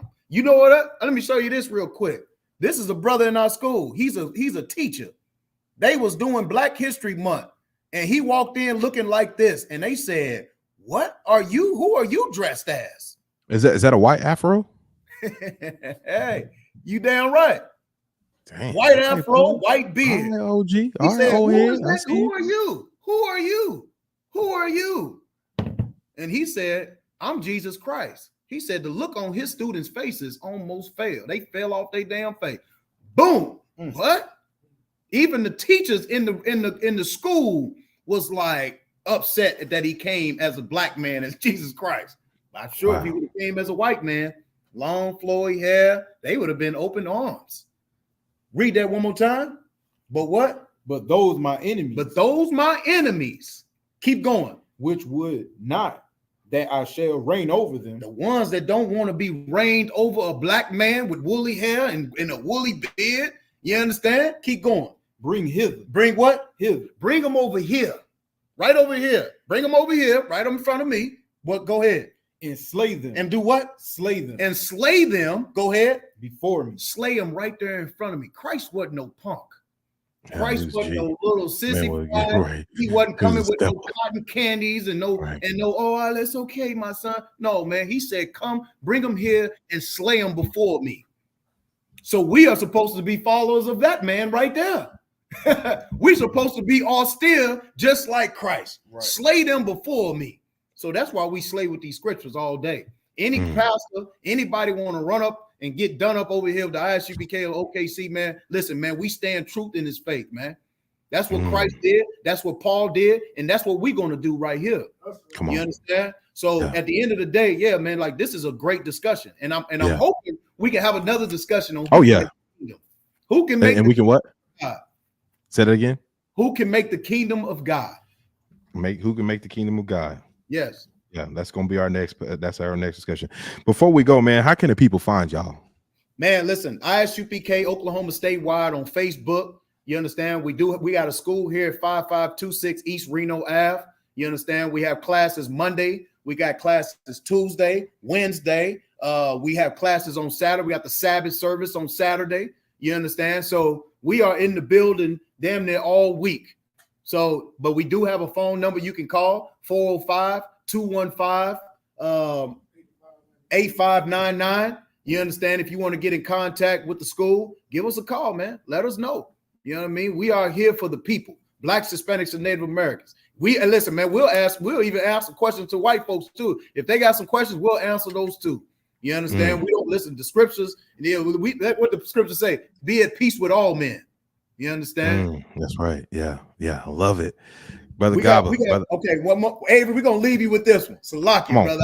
You know when we got you, we're going to keep you and we're going to hold and I love right it, man. here. Pour into your boy. I love learning. Like I said, I'm eating the meat, spitting out the bones. Let's do it. Yeah, we're gonna go into one of these curses that curse our people, man. And all the way Deuteronomy, man. That's way back in Moses' time, and it still affects us today. You understand? This is Deuteronomy 28 and 54. Go ahead, brother. Deuteronomy 28 and 54. So that the man that is tender among you and very delicate. It was one time that Black, Hispanics, and Native Americans used to walk around and say, "Hey, brother, how you doing today, man? Hey, brother," the man that was tender and delicate, asking you how your family was, asking you how your health is, man. How's your work going, man? Loving brother. You need anything? Right. The man that is tender among you and very delicate. Go ahead, brother. His eye shall be evil towards his brother. His eye now is going to be evil towards your brother. His eye is going to be evil towards him. Why? Because now this curse is upon us. Right. We're breaking the law, statutes, and commandments. Now we're going to be fighting each other. Now we're going to be unaliving each other. That's why the prisons is filled up with Blacks and Hispanics now. You understand? Keep going now. And towards the wife of his bosom. Now you got the wife of his bosom. And towards the wife of his bosom. Oh my goodness. What did that sound like? Single parent homes. You understand? Now we went from brothers and sisters to niggas and bitches. Right? We didn't went from that to that quick. Right? But that is the point. The point is that now our eyes are evil towards our women now. Right. Now we got single parent homes. Now the home is out of shape. Go ahead, brother. And toward the remnant of his children, which he shall lead. So he shall what? Lead. And that's why we don't have no fathers in the home. Because we breaking the law, statutes, and commandments. We don't even know how to deal with each other no more. We don't even know how to love our own women no more. Huh? Now a woman is fighting. Our women fighting harder than we do. You understand? Now we got Sexy Red and damn Sukiyanas, you understand, leading our women, showing our young women how to be, thoughts and I know this is a family show, but whores. You understand? That's what they're showing our daughters is to be twerkers and all this. You understand? So that is why the ISUPK and the Command Junior Hana is here to show our women and our men how to be a nation again. You understand? So we'll leave you with that, brother. Beautiful, man. Listen, man. I wanted to create this platform to really kind of grab a hold of our future and to talk about the future.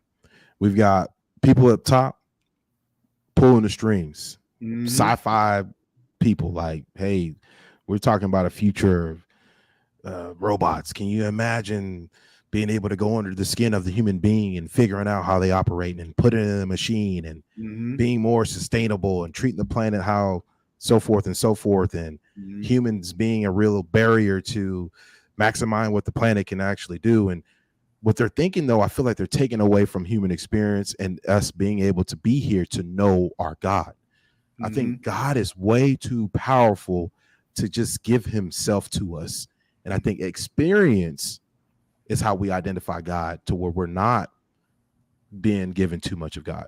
I think God is extremely too powerful, again, for us to be given his experience at one time. And I think, and this is just my thinking, that through evolution, we come to know God.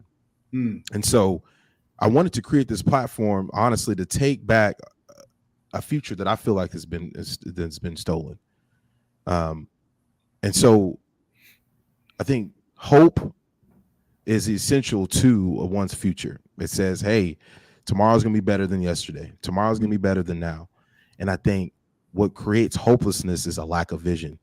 And so Visionary Radio Podcast is not only just to take back our future, but to instill hope into those that are hopeless. And so you brothers have shared a mouthful of gems that will reinstill hope into our community that's been greatly broken. And so for that, I greatly appreciate you guys. And again, I'm gonna post that our first episode that we've done toward the later on in we waiting on it to drop so we can share it all. It's coming. It's coming. Brother. Yeah, it's coming, brother. Yeah. and this one's gonna follow up with it. And so it's gonna see an evolution. It's gonna be an evolution of our conversation, and we're gonna keep it going because, like I said, the 2% that we agree upon, we're gonna build on that. And that's because you guys are essential to our brothers that have no place to go, our brothers that aren't being heard, our brothers that would rather not make a bad decision, right? And so y'all are guiding people that are well off on people that are at the bottom of our spectrum. And so I appreciate y'all for being there. I appreciate y'all for holding that line. I appreciate our differences. You know what I mean? And I think that's what builds a nation. And so for that, man, again, I appreciate y'all and I love y'all, man. I appreciate it. Hey, appreciate you too, brother. Yeah, already to the next one, man. Yeah. Already.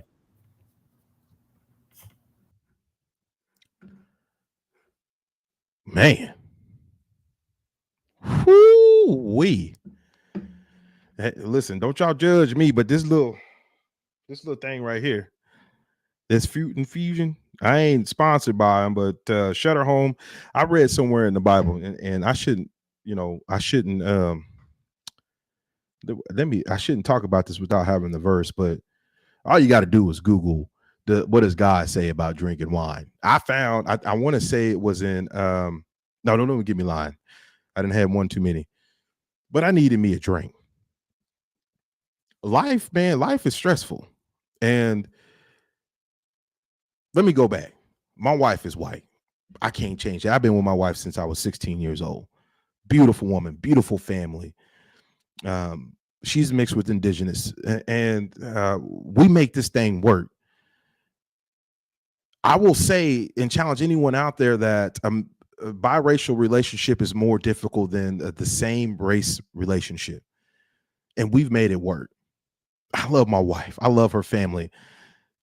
I grew up with white families. They took me into their homes, man, bought me things and gave me hope. It's hard for me to just be like, I hate white people. I will never be able to do that.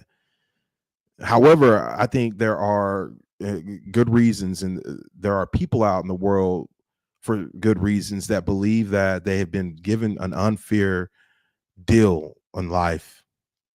And those people that have the power are white people. I can't tell them they're wrong about their feelings. I can't tell anyone that they're wrong about their feelings. Everyone has a role to play in this new earth. You can't, I can't, we can't stop the evolution of your divine purpose.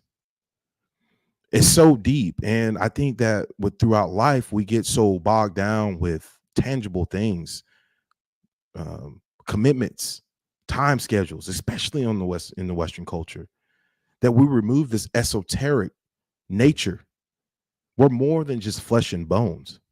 You're a spirit, you're a soul that drives this flesh and bone, that operates this flesh and bone.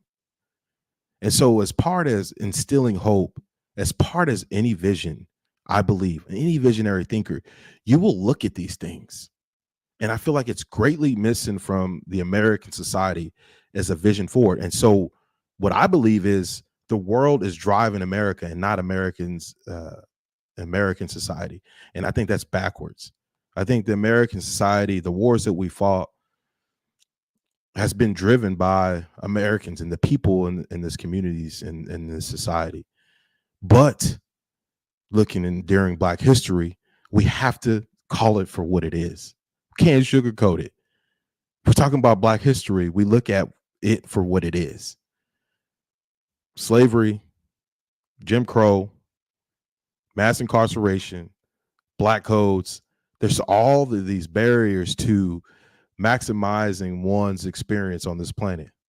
While the party that's in power that has put these barriers in place have an opportunity to maximize the experience while you've been put on this planet, are avoiding the necessary acknowledgments to life amongst other people that don't look like them. So listen, this is not going to sound good, but man, I'm calling for a new covenant. And if you hear me, let's start talking about what that looks like. I think that there are, not to get too deep, but just to come back down into the surface level of things, I feel like there are people in place that are driving this new earth and this change that they want to see because they're tired of hurting by seeing other people hurt. Brother Gaba spoke about, Black people leaving the community because they've experienced some success. And I will say a good deal of that's because they're tired of seeing people hurt in their community. And they feel like sometimes that, removing themselves from the Black community that's so greatly hurt might make, them safer. But man, just to kind of get back on the surface level of things, this was a great discussion. I know ISUPK, they have some strong rhetoric, but I know those people aren't hateful. I know that their commitment to God is above a lot of people's commitments to God, and that's to live by the Bible and the Word. And how do you get mad at people like that? We look at people in the Middle East, the Israel people and the Jewish people and how they suffered through the Holocaust. And, we acknowledge in some parts and throughout history that, for whatever reason, they are God's chosen people. So we acknowledge that. But why can't we acknowledge how ISUPK decides to honor God? Why can't we not acknowledge how we do acknowledge how other religious groups acknowledge God through the Word? But we're reluctant to acknowledge this Black leg religious group on how they honor the Word. Listen, they have a hard stance on, growing family and relationships. That's their right. Look at what they're saying. Eat the meat and spit out the bones, right? But it was a great conversation, man. We touched on a lot. So if you are coming in on the tail end of this thing, go back and listen to it. Again, I'm a firm believer in a new earth. I truly believe that we're coming into a future that right now the powers that be are wanting to be dictated by machines and AI. And that completely removes the soul from the living and human experience that's necessary to knowing and growing in God. Perhaps I could be tripping. Perhaps this wine could be moving me into thinking like this. But even when I'm sober, I think like this. So y'all gonna have to forgive me and pray for me. Yeah, man, that was good stuff. Shout out to ISUPK. We had an episode that we recorded a month ago. And I'll be releasing that along with this one here toward the end of the month. I want to say maybe on the 29th. I've got other great guests coming on. Brother Josh from People's Church. He and I just chopped it up. Y'all go back and listen to that.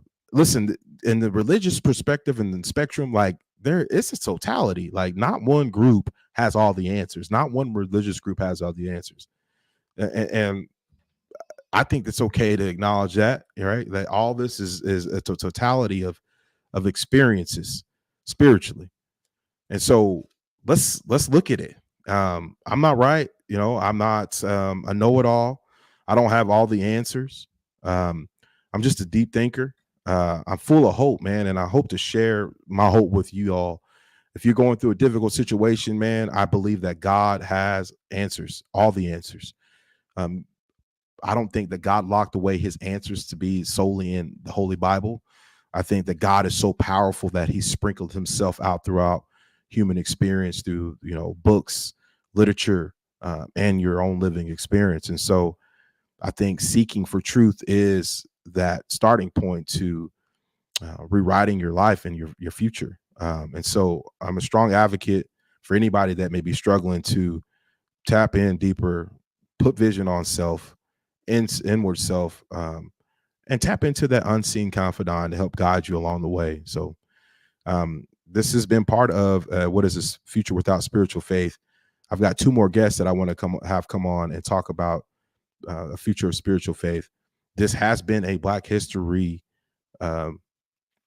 moment and paying respect to Black history, and to really talk about where we've come from, where we're at now, and where we're going. And we did a good job, I feel like, talking about where we've come from, all the way from the Bible into why Black history even exists. I do truly believe like it's time to turn the page on Black History Month. I don't know what purpose it serves when we learn about Black history every month.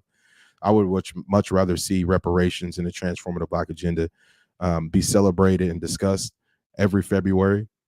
I like the idea of February being an American lineage month, where everyone, we say America is a melting pot. Well, hell, let's everyone celebrate their existence here on this continent. Like, that would be cool in my opinion. But I think Black History Month did its thing, and now it's time to evolve into kind of solidifying an action instead of just this what's the word I'm looking for here? Instead of it being just this conglomerate or this, I don't even know what word I'm looking for, but it's just mostly show now. Like, we need tangibles. We need active foundation and movement in the community. And we don't really get that when we sit back and use the whole month to share history and what actually happened and someone created. So that's my take on it. I had me a few cups of wine, and in the Bible it said, go ahead and pull up. It's good for your stomach. So I didn't pull it up today. God forgive me for saying the shit word. We code switched a little bit. I used the nigga word. I hope the kids were out of the room, but there's a level of communication that we don't do in the professional world, the Black folk do. And I think that goes around to every other culture. And so we code switched a little bit. We got down through there. And I appreciate y'all for whoever stayed around and listened to it. This is not to promote any type of hate or division, but to kind of provide solutions to the Black community. And so we did what we could. Next year will be better. And I appreciate y'all for being here. So with that being said, man, stay tuned. We got more great content. Tomorrow I'll be recording, and we'll be doing a live with the Townsends. Shout out to the Townsends. We're going to talk about relationships, vulnerability. I think my wife is going to join us in on that. And so that should definitely be interesting. Tomorrow might be a Coors Light day or a Miller Light day. So bring your cup, tap in with us if you have any relationship questions. We're going to have to try to go over those. Again, we're not know-it-alls, but we're talking from experience and wisdom, and we just put vision on it. So I appreciate y'all for tapping in. Don't forget, everybody has vision. The question is, who are you and what are you looking for? I love you guys. I'm out.